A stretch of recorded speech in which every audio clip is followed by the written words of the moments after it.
इहाँ राज हमार चलल बाया हमारे ही चली। ढेर अइले गइले गुंडा माफिया कतने बाहुबली, केहू के बस के चीज नइखे।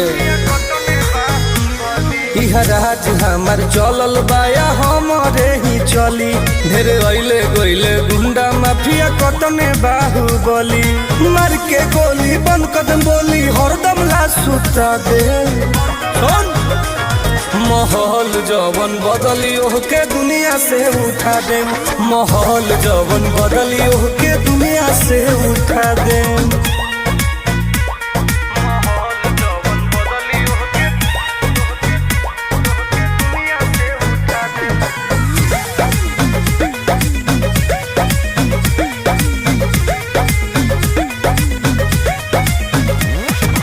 पुलिस प्रशासन सरकार बा